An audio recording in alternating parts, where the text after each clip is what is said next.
Well, it was an expose meant to highlight the problem with sexual assaults on college campuses. A former University of Virginia student telling Rolling Stone magazine that she was gang raped at a fraternity party on campus in her freshman year. But the story was discredited and Rolling Stone retracted it. And now lawyers for the former student, only referred to as Jackie in the story, do not want her to be deposed for a lawsuit against the magazine, saying that that would re-traumatize her. And for more on this, let's bring in Brian Claypool. He's a criminal defense attorney, and Tom Kneff. He is a criminal defense attorney and former prosecutor. Thank you both for joining us. Hi, Adam. All right, so what's happening here is the Associated Dean of Students of UVA has filed this defamation lawsuit against the magazine, and they want her to be deposed. So what's the chance that that will not happen? Well, I think it's very slim that she will not be deposed, and here's the reason why.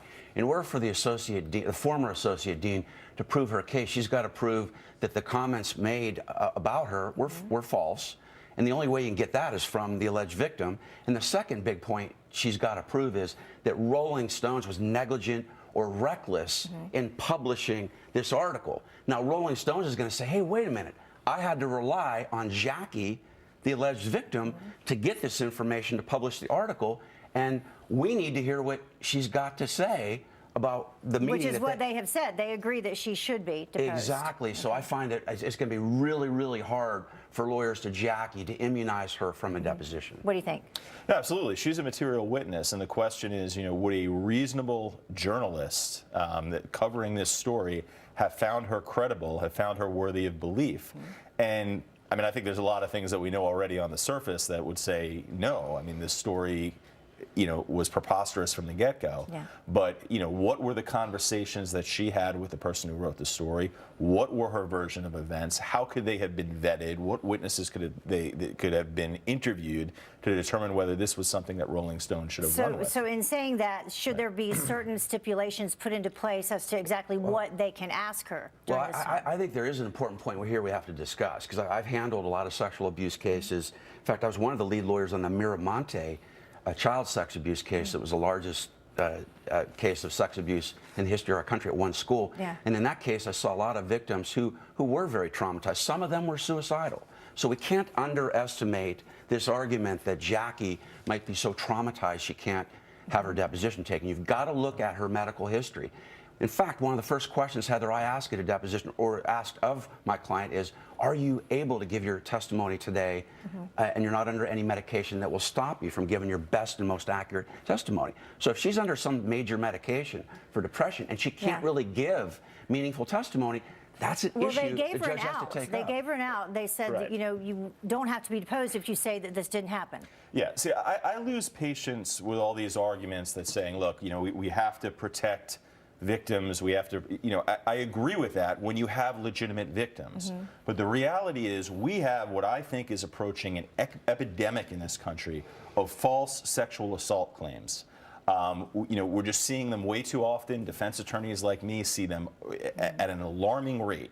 And what you consistently hear from prosecutors and lawyers is saying, well, even though the claims are found to be false, we're not going to go after the victim because we don't want to traumatize the victim. We don't want to create a chilling effect for other legitimate victims. And I think that is 110% wrong because, look, rape is a vicious, horrible offense.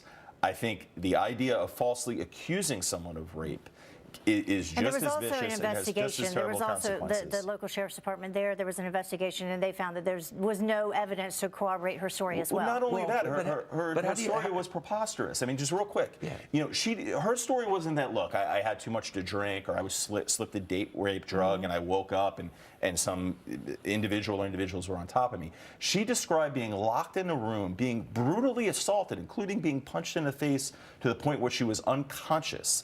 I mean, this was a brutal gang rape, and there was no cooperation. Her timeline wasn't cooperated. Her friends who supposedly witnessed this occurring, could not corroborate it, and she had no injuries to corroborate it. There was no prompt outcry. So it was ludicrous, and that's why I think Rolling Stone is going to be on the hook here. Okay. Yeah. Well, I think with what Tom's saying, there's some validity to that. And I think the balancing test here would be to have some limits on the deposition. Limit the amount of time for the deposition. Like And we were saying right now they have, what, 6.5 hours, and they've actually asked for more because that time will have to be split between the defense and the prosecution. So they want 11. Well, look, I think that's ridiculous because in California, I handle a lot of these cases. There's a limit of 7 hours. Doesn't matter how big your case is. So limit the amount of time. Shouldn't be more than 6.5 hours. And like Tom was saying too, there's some certain points you really shouldn't be asking about. What should be focused on here in the questioning is what did Jackie talk to? So limit it in to scope and time. Scope and time, exactly. Brian Claypool and Tom Kniff, thank you so much for joining us. Appreciate your insight. We'll see what happens. Thank you. All right, John?